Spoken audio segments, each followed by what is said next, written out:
Berjumpa lagi dengan Ali MJ, channelnya Ngaji dan Ngopi. Assalamualaikum warahmatullahi wabarakatuh.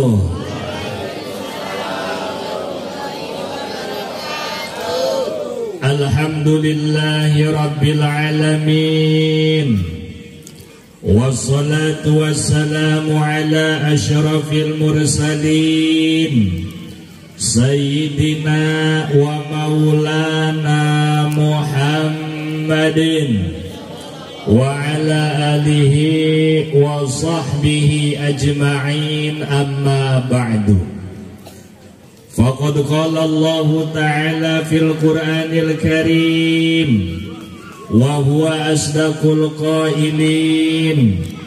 A'udzu billahi minasy syaithanir rajim.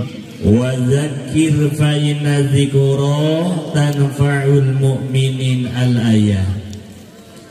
Hadratil mukarramun, para asatidz, para sesepuh, para tokoh masyarakat yang saya hormati, aparatur pemerintah, wabil khusus Bapak RT 06 yang saya hormati, hadirin hadirat ma'asyiral muslimin yang saya cintai. Alhamdulillah, atas izin Allah kita bersama-sama dapat bertemu dan berkumpul dalam rangka acara taklim bulanan sekaligus silaturahmi. Mudah-mudahan perkumpulan kita ini ada dalam ridha Allah, ada dalam rahmat Allah subhanahu wa ta'ala. Tidak lupa sholawat beserta salam mudah-mudahan dilimpahkan kepada junjungan alam, yakni habibana wa nabiyyana wa maulana Muhammad sallallahu alaihi wasallam, juga kepada para keluarga, sahabat, juga pengikutnya yang setia selalu melaksanakan ajarannya sampai hari kiamat. Mudah-mudahan kita yang hadir di sini termasuk daripada umat Nabi Muhammad sallallahu alaihi wasallam. Bu, ini sekarang kita lagi ngapain nih? Lagi ngaji. Pak, sekarang lagi ngapain? Ngopi. Lagi ngaji. Lagi ngaji. PRT lagi ngapain, Pak? Lagi ngaji. Nah, ngaji yang kita lakukan itu mah mau tiap hari kek, mau seminggu sekali, mau sebulan sekali, itu harus menjadikan buah yang menjadi keimanan. Barang siapa yang pagi-pagi merasa bingung dalam masalah dunia, berarti belum yakin kepada Gusti Allah. Maka seakan-akan dia itu tidak ridho akan ketentuan Allah. Ibu pagi-pagi ngerasa bingung, nggak punya beras, nggak punya duit, sekolah anak belum bayaran, kira-kira bingung tuh? Bingung tuh? Bingung. Nah, di pagi-pagi kita bingung dalam masalah dunia, apalagi belum gajian, duit nggak punya, anak belum bayaran sekolah, mau masak nggak punya beras, bingung dalam masalah dunia. Maka seakan-akan dia itu tidak ridho akan ketentuan Allah subhanahu wa ta'ala.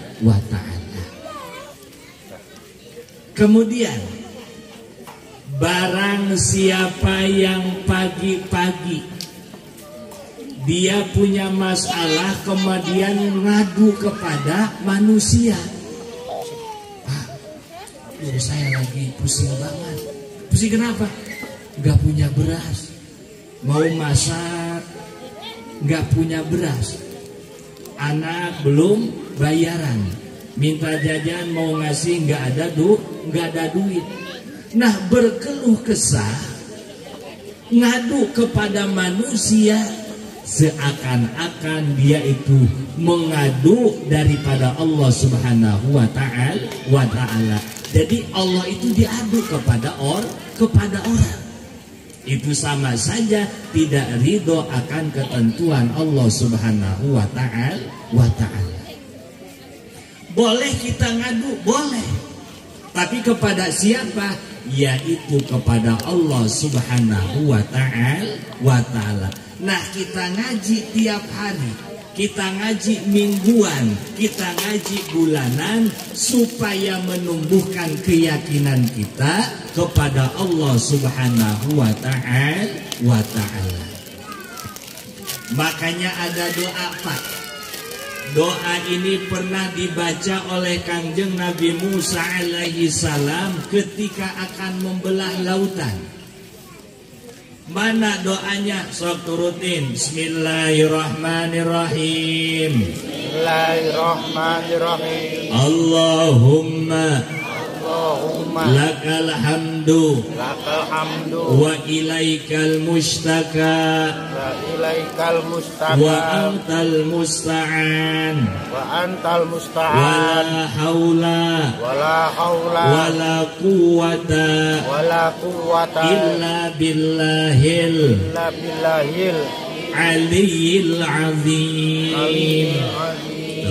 Allahumma lakal hamdu wa ilaikal mustaka wa antal musta'an wala haula wala quwwata illa billahil aliyil azim. Inilah doa yang pernah dibaca oleh Kangjeng Nabi Musa ketika akan membelah lautan.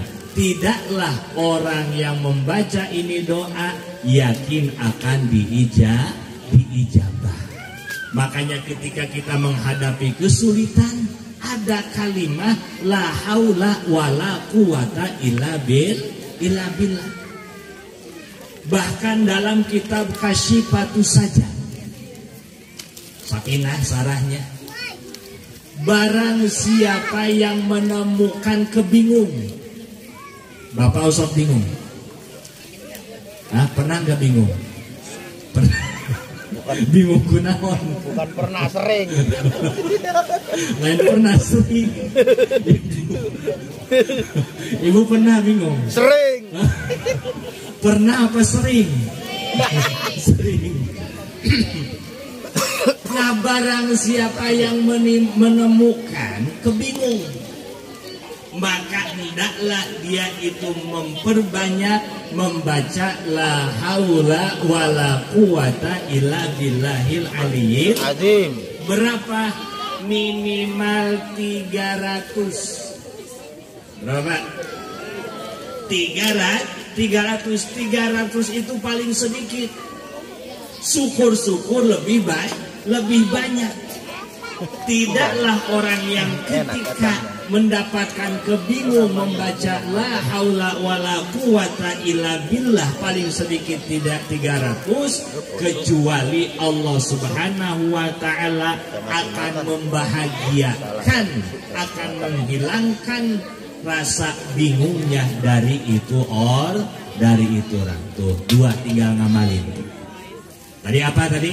Yang pertama, ketika kita hendak berdoa, hendaklah kita mulai Allahumma lakal hamdu wa ilaikal mustaka wa antal musta'an wala haula wala quwata illa bil. Kemudian yang kedua, perbanyak ketika kita mendapat kebingungan membaca la haula wala quwata illa billah. Berapa kali paling sedikit? 300 kali. Syukur-syukur itu lebih banyak. Bahkan bukan hanya itu, barang siapa yang membiasakan, yang mendawamkan tiap hari membaca la haula wala quwata illa billahil alil azim 100 kali. Berapa Pak? 100. Ustaz boleh enggak dicicil? Silahkan. 100 tapi dicicil. Zuhur 20, Asar 20, Isya, subuh, kesiangan, habis ronda. Kesiangan. Subuh 20, kemudian zuhur 2 zuhur. Ya, jadi 100. Tidaklah orang yang setiap hari membaca la haula wala quwata illa billahil alil azim 100 kali, maka lam yusibhu faqron abadan, orang itu tidak akan terkena kefakiran selama-lama. Yang penting dawamnya, biasanya.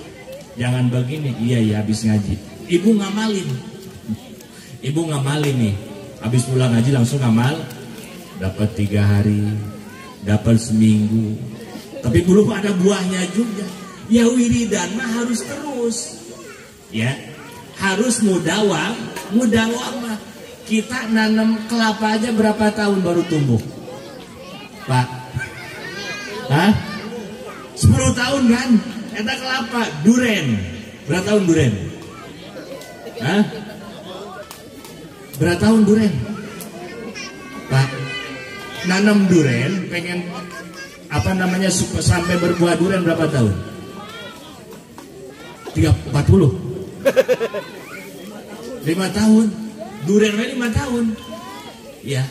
Nah, ketika kita membaca satu bacaan, ketika pengen berbuah, itu prosesnya lama, waktunya lama.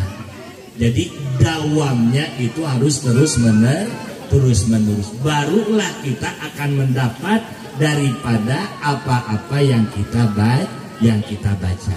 Nah, jadi dengan kita mengaji harus berbuah daripada keimanan, keyakinan kita kepada Allah Subhanahu wa ta'ala. Nah, barang siapa yang mendekati orang alim, dalam arti barang siapa yang mengaji, yang menuntut ilmu, maka orang itu akan dimuliakan. Pertama, akan mendapat daripada keistimewaan ilmu. Pak Ustadz, apa keistimewaan ilmu? Banyak, Pak. Banyak. Allah akan menjamin, akan mengangkat derajat kepada orang yang memiliki ilmu. Sebagaimana Allah berfirman dalam Al-Quran, yarfa'illahu alladzina amanu minkum walladzina utul ilma darajat. Tuh, akan mendapatkan keuntungan orang yang belajar. Bahkan ketika ibu keluar rumah, bapak keluar rumah dalam rangka untuk mengaji, maka makhluk Allah sampai ikan-ikan yang ada di lautan memohonkan ampun untuk orang yang ngaji. Enak nggak, Pak? Enak kan?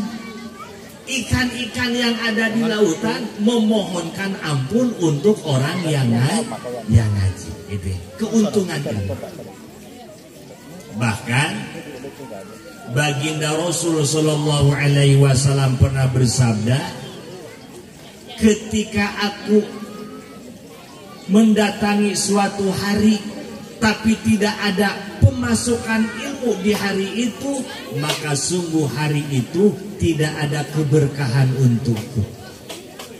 Nah, ini menunjukkan bahwa setiap hari kita harus ada pemasukan ilmu, biar hidup kita tambah berkah. Jadi ketika kita ngaji, ketika kita dekat dengan ulama, maka yang pertama akan mendapatkan keuntungan, keistimewaan daripada ilmu. Kemudian yang kedua, orang yang ngaji itu akan dicatat sebagai amal ibadah. Nih, ibu kumpul di sini dalam rangka ngaji. Bapak kumpul di sini dalam rangka ngaji. Nah, ini akan dicatat sebagai amal ibadah.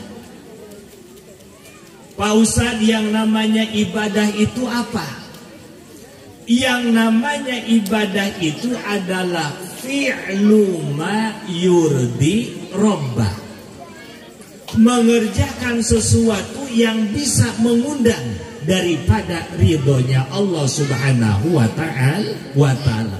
Pokoknya segala sesuatu yang bisa mengundang ridho Allah, maka itu adalah ibadah. Berarti bukan hanya sholat doang, bukan hanya puasa doang, dan amalan-amalan apapun yang bisa mengundang ridha Allah itu ibadah. Makanya ada ibadah mahdhah, ada ibadah ghair mahdhah. Ibadah mahdhah hubungan manusia langsung dengan Allah, salat, puasa.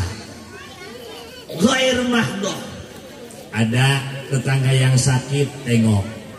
Ada tetangga yang butuh, kita bantu. Berarti ghair mahdhah.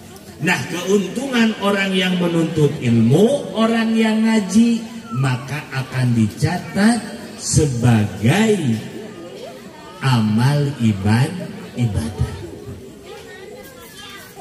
Nah, ketika amal ibadah supaya dicatat sebagai ibadah, itu harus ada 4 syarat. Jadi yang namanya amal soleh, Pak, yang namanya amal soleh itu adalah amal yang positif, amal yang baik, yang harus didasari dengan 4 perkara. Mana yang 4? 1, niat. Nih, ibu dari rumah berangkat ke sini, niatnya itu yang lurus. Bapak dari rumah datangnya ke sini, niatnya itu yang lurus, yang benar. Sebab innamal a'mal binniyat. Sesungguhnya sahnya amal, sesungguhnya diterimanya amal itu tergantung daripada niat. Niat itu penting. Ini niat. Kemudian yang kedua, supaya amal kita menjadi amal soleh, maka amal yang kita kerjakan harus didasari dengan ikhlas. Bu, hari ikhlas teh naon sih? Ikhlas itu naon? Oh, kita harus ikhlas. Ikhlas itu naon? Beramal semata-mata pengen mengharap ridha Allah. Tidak pengen surga, tidak takut neraka, tidak pengen dunia. Makanya ada 3 tingkat. Tingkat yang paling rendah nih, ikhlas. Dia itu beramal tapi pengen dunia. Baca amalan ini supaya usaha lancar. Baca sholawat ini supaya bisnis lancar. Sakitu ge lumayan. Ya, sakitu ge lumayan. Dia itu beramal tapi ada muatan-muatan pengen dunia daripada ente. Kemudian yang kedua, dia itu beramal pengen surga takut neraka.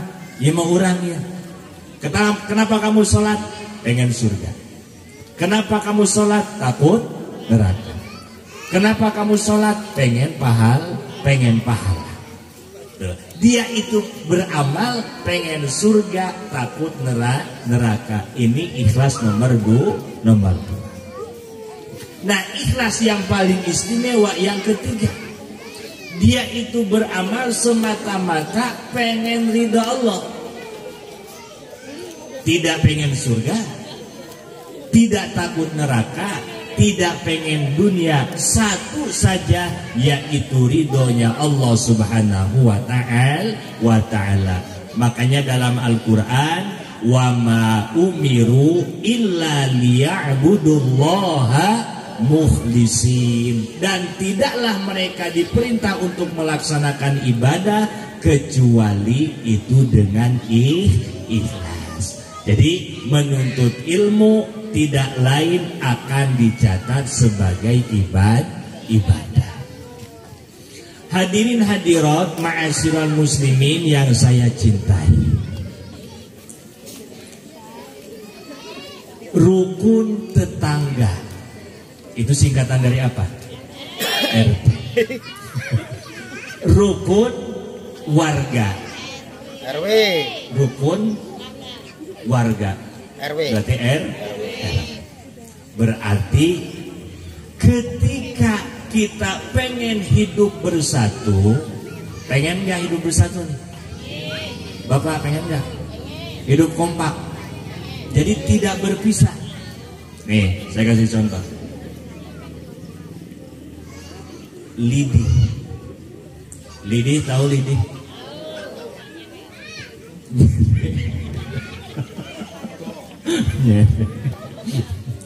Ada nyamuk, Bu. Kalau sekarang musim nyamuk nih. Tak tak tak tak. Tak tak tak. Kena enggak? Enggak. Satu. Tapi lidi banyak. Digabungin jadi satu. Jangankan nyamuk nih, ya. Kambing juga bisa gempor. Kenapa? Bersatu. Nah, supaya hidup kita bersatu, ya, rukun tetangga, rukun warga, sebabnya ada 5. Ada berapa, Pak? Ada 5 penyebab supaya hidup bersatu. 1, karena agama. Kita sesama muslim, kita sesama mukmin. Di luar Islam pun sama, ya. Kristen, Buddha, berarti kumpulnya dengan agama masing-masing. Nah, agama ini menjadi sebab kokohnya persatu. Makanya dalam Al-Quran, innamal mu'minuna ikhwatun, sesungguhnya orang mukmin itu bersaudara, orang muslim itu bersaudara. Berarti sesama muslim, sesama mukmin itu bersaudara. Nah, agama ini menjadi sebab hidup kita bersatu. Makanya dalam bertetangga, tetangga itu ada 3. Tetangga ada berapa, Bu? Pak, sebelum ngantuk ya. Tetangga ya, Bra? Ilu. 1, ada tetangga yang punya 1 hak. Yang kedua, ada tetangga yang punya 2 hak. Ketiga, ada tetangga yang punya 3 hak. Ini dalam bertetangga. 1, tetangga yang punya 1 hak. Umpama kita punya tetangga tapi non muslim, itu punya 1 hak. Apa haknya? Hak bertetangga. Dalam arti kita harus saling menghormati. Ketika ada yang butuh, saling membantu. Karena apa? Karena kita punya hak sesama tetangga, 1 hak. Kemudian yang kedua, ada tetangga yang punya 2 hak. Seperti bapak-bapak, ibu-ibu ini. Kita bertetangga, tapi yang muslim punya 2 hak. Mana? Yang pertama hak tetangganya, yang kedua hak sesama muslim, muslimnya.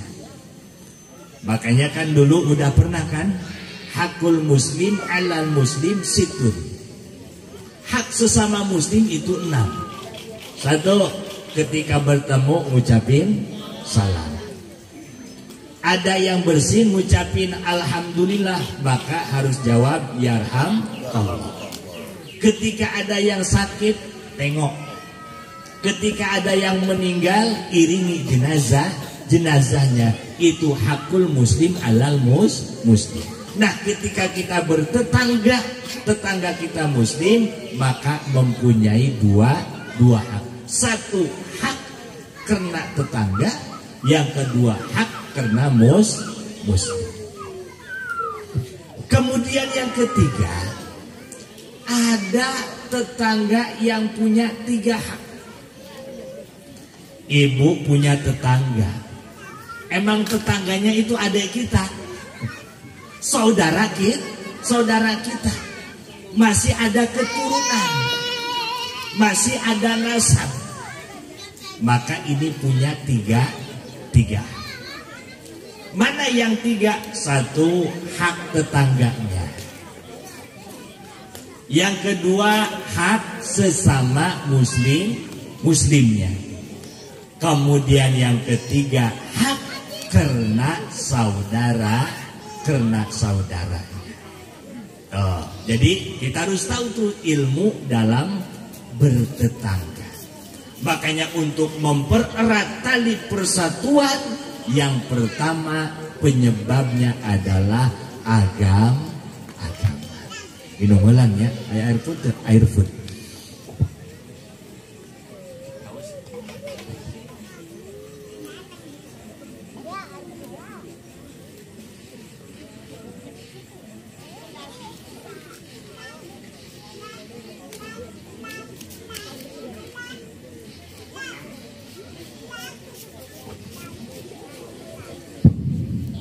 Kemudian yang kedua, penyebab hidup kita bersatu adalah karena nasab. Orang tua kita punya anak 5. Berarti kita punya bersaudara berapa tuh? Punya 5. Nah, dari saudara kita punya anak, kemudian punya anak lagi, punya cucu cicit, berarti itu namanya saudara. Nah, yang namanya nasab, ketika kita ketemu di perantauan, masya Allah, kamu siapa? Saya cucunya Bapak Anu kan. Ya Allah, kamu saudara saya. Ini siapa? Lah, ini cucunya adik kamu. Ya Allah, tuh kan, kita punya bibi dari bapak umpama, punya bibi dari ibu, kemudian si bibi kita punya anak. Tuh kan masih ada tali persaudaraan. Begitu ketemu di mana-mana, ya Allah, itu langsung bersatu. Makanya nasab ini menjadi sebab hidup bersatu. Makanya benar-benar jaga tali persaudaraan kita antar keluarga, jangan sampai pecah, ya, jangan sampai pecah. Kemudian yang ketiga, yang menjadi sebab orang itu hidup bersatu, yaitu karena perkawinan. Yang namanya nikah itu adalah akad yang menghalalkan pergaulan. Wahai laki-laki, kamu senang sama perempuan, silakan. Wahai perempuan, kamu senang sama laki-laki, silakan. Tapi harus melewati pintu yang namanya nikah. Nah, ketika nikah, otomatis kan yang namanya pengantin laki-laki punya mertua, pengantin perempuan juga punya mertua. Nah, sesama mertua namanya besan. Kemudian sepengantin perempuan nih punya bibi, punya adik. Tuh, disebabkan pernikahan yang ada kaitannya dari keturunan perempuan atau dari keturunan laki-laki si pengantinnya, maka akan mempererat daripada persatuan. Kamu siapa? Oh, saya saudaranya itu, istrinya Pak itu. Oh, berarti saudara. Tuh, disebabkan pernikahan, disebabkan besan, maka inilah akan memperkuat daripada persatuan menjadi semangat. Baru berapa tuh Pak? Baru tiga. Kemudian yang keempat, yang menjadi penyebab hidup kita bersatu, adanya kebaikan. Bapak pernah muda kan? Pernah ke waktu muda nih sebelum nikah apel? Apel pernah? Cek sudah nama ngelancong. Pernah tuh kata istrinya pernah. Marianto ini pernah. Ini mah cerita aja ya. Ada pemuda main ke perempuan yang disenanginya, ngelancong lah. Itu si ibunya perempuan cemberut wae. Cemberut wah, kayaknya nggak setuju. Lah mainnya nggak bawa apa-apa. Nah di suatu saat, apalagi malam minggu bawa pecel Pak.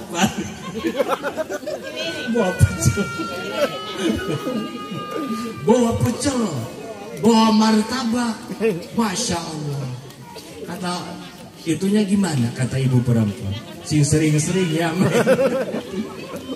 Tuh, karena kebaikan itu akan menjadi apa? Menjadi persatuan. Karena ketika kita berbuat baik itu dari segi materi ataupun dengan apa saja, ini akan menjadi pelekat hidup menjadi bersatu. Makanya kalau orang supaya tunduk, hendaklah kita berbuat baik sama tetangga, baik sama teman, ataupun sama orang lain. Ketika kita hidup dermawan, sering ngasih, maka itu akan menjadi penyebab hidup bersatu. Disinilah dituntut untuk rajin saudara. Kemudian yang terakhir, yang keempat, yang menjadi sebab supaya hidup bersatu, yaitu pertemanan. Bapak umpama pernah sekolah SD, banyakkan teman. Kemudian merantau, sekolah SMP, banyak teman. Kemudian sekolah lagi SMA. Begitu lama nggak ketemu, ketemu lagi. Saya asa-asa kenal kamu dari mana? Oh dari Solo, dari kampungan. Oh saya juga dari Solo. Perasaan kamu namanya ini ya? Oh ya, Masya Allah, langsung dirangkul. Tuh karena pertemanan, karena persaudaraan, ini menjadi sebab hidup bersatu. Makanya ada 5 sebab supaya hidup bersatu. Tadi satu apa? Karena agama. Kemudian yang kedua, karena nasab, karena keturunan. Kemudian yang ketiga, karena pernikahan. Pokoknya yang berkaitan, yang ada keturunan daripada istri atau yang ada keturunan daripada suami, maka itu akan menjadi saudara.